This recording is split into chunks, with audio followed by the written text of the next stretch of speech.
नमस्कार मेरे प्यारे विद्यार्थियों व विद्वान साथियों, स्वागत करता हूं आपका इनोवेशन स्टडी यूट्यूब चैनल पर। मैं संदीप चौधरी एक बार फिर सामाजिक विज्ञान के ऑब्जेक्टिव क्वेश्चनों के साथ हाजिर हुआ हूं। जैसा कि आप सभी को पता है, हमारी डेली क्लास रहती है सुबह 6 बजे, जिसमें हम ऑब्जेक्टिव क्वेश्चन कवर कर रहे हैं एसएसटी के, और उसमें हमारी 4 क्लासें कंप्लीट हो चुकी है। आज हमारी 5 नंबर क्लास रहेगी। अगर वो पीछे वाली क्लासें आपने नहीं देखी है तो इस क्लास के आई बटन पर या फिर डिस्क्रिप्शन बॉक्स में उसका लिंक मिल जाएगा, वहाँ से जाकर के उन क्लासों को फॉलो कर लीजिएगा। एक आपकी इंक्वायरी के लिए मैं बता दूं, शाम को 8:15 पे आपकी मैथ की क्लास है वो अपलोड होती है।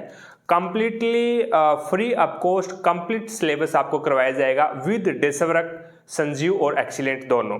ठीक है, तो वो क्लास भी आप ज्वाइन कीजिएगा, फ्री ऑफ कॉस्ट आपकी क्लास लग रही है। चलिए शुरू करते हैं। जल्दी से क्लास को लाइक करें, शेयर करें, और चैनल पर अगर आप नए हैं तो चैनल को सब्सक्राइब कर लेना, पास में लगे बेल आइकन को जरूर दबा लेना, ताकि जैसे ही हम नेक्स्ट वीडियो डालें तो उसका नोटिफिकेशन सबसे पहले आपके पास पहुंचे और आप तुरंत उसका लाभ उठा सकें।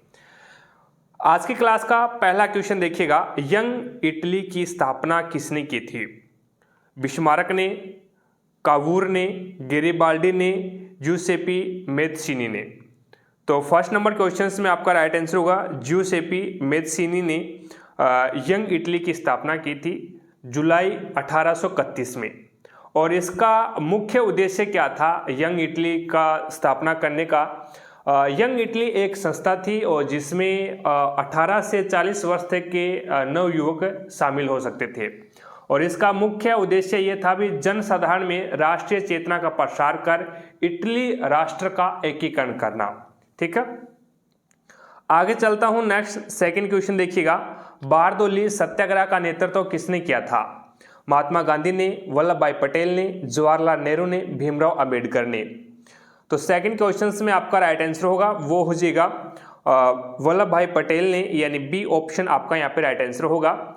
वल्लभ भाई पटेल ने जून 1928 में गुजरात में इसका नेतृत्व किया था। और बारदौली सत्याग्रह शुरू कब हुआ था? तो जून 1928 में गुजरात में ये शुरू हुआ था, और यह एक प्रमुख किसान आंदोलन था। ठीक है, और उस समय जो प्रांतीय सरकार थी, उस प्रांतीय सरकार ने किसानों के लगान में 22% तक की वृद्धि कर दी थी। तब उसको मद्देनजर रखते हुए वल्लभ भाई पटेल ने बारदौली सत्याग्रह का नेतृत्व किया। अगला क्वेश्चन देखिएगा। 3 नंबर क्वेश्चन आपके सामने है। प्रथम विश्व युद्ध से पहले दुनिया की सबसे बड़ी अर्थव्यवस्था कौन सी थी? France, Germany, America, Britain. तो 3 नंबर क्वेश्चन में आपका राइट आंसर होगा वो हो जाएगा ब्रिटेन की, यानी डी ऑप्शन आपका यहाँ पे राइट आंसर होगा। प्रथम विश्व युद्ध शुरू कब हुआ था? तो 28 जुलाई 1914 से 11 नवंबर 1918, यानी 28 जुलाई 1914 से शुरू हुआ था और ये 11 नवंबर 1918 को ये समाप्त हुआ था। अगला क्वेश्चन देखो भी, 4 नंबर क्वेश्चन आपके सामने है। नवीकरण योग्य संसाधन है पवन ऊर्जा, वन, जल, उपयुक्त सभी। तो आपको पता होना चाहिए नवीकरण जो योग्य संसाधन है वो कहते किसे हैं? तो वे संसाधन जिन्हें भौतिक, रासायनिक अथवा यांत्रिक प्रक्रियाओं के माध्यम से पुनः उत्पन्न किया जा सके वो नवीकरणीय कहलाते हैं। जैसे कि पवन ऊर्जा है, सौर ऊर्जा है, वन है, जल है, वन्य जीव है आदि। ये क्या है? नवीकरणीय ऊर्जा संसाधन के या फिर नवीकरणीय योग्य संसाधन के अंतर्गत आते हैं। तो ऑल ऑफ दीज आपका यहाँ पे राइट आंसर होगा। 5 नंबर क्वेश्चन देखिएगा। भारत का संपूर्ण उत्तरी मैदान जिस प्रकार की मृदा से बना है वह है? तो काली मृदा, लाल व पीली मृदा, जलोढ़ मृदा, लेटराइट मृदा। तो 5 नंबर क्वेश्चन में आपका राइट आंसर होगा जलोढ़ मृदा, यानी सी ऑप्शन आपका यहाँ पे राइट आंसर होगा। जलोढ़ जो मिट्टी है वो नाइट्रोजन व कार्बनिक लवण पर्याप्त मात्रा में मिलते हैं।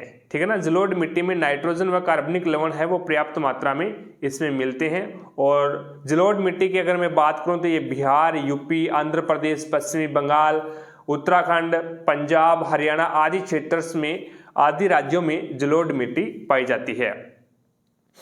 अगर यहाँ पे बात किया जाता है भारत के कुल क्षेत्रफल का जलोढ़ मिट्टी कितना है? भारत के कुल क्षेत्रफल 43.4%। भारत के कुल क्षेत्रफल पर 43.4% ये हिस्सा रखती है। ठीक है, जलोढ़ मिट्टी को दोमट मिट्टी के नाम से भी जाना जाता है।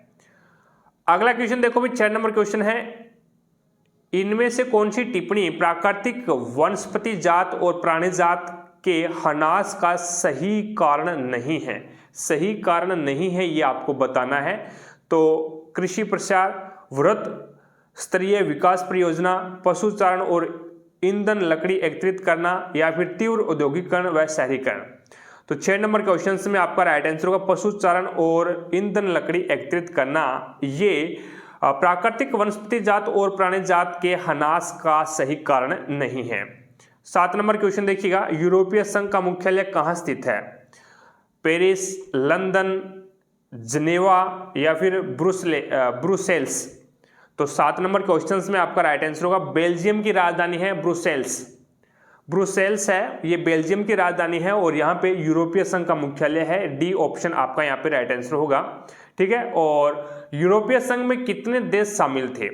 तो यूरोपीय देश में 27 देश शामिल थे भी। ठीक है, यूरोपीय संघ का गठन कब किया गया? तो 1993 में इसका गठन किया गया था। 1 नवंबर 1993 को मास्ट्रिच संधि पर हस्ताक्षर के समय यूरोपीय संघ है वो अस्तित्व में आया।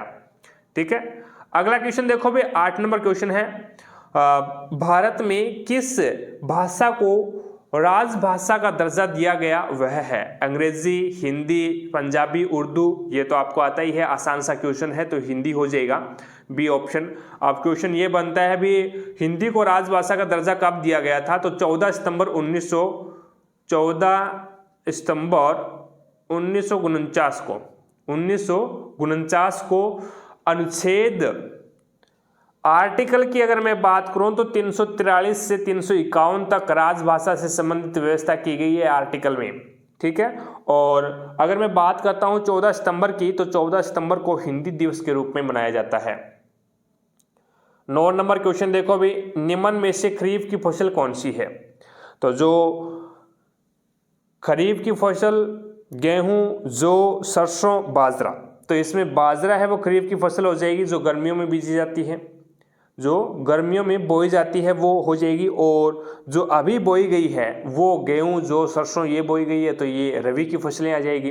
ठीक है, और खरीफ की अन्य फसलों की अगर मैं बात करूं तो धान है, मक्का है, ज्वार है, बाजरा है, मूंग है, मूंगफली है, गन्ना है, सोयाबीन है। ये क्या है? खरीफ की फसलों के अंतर्गत आते हैं।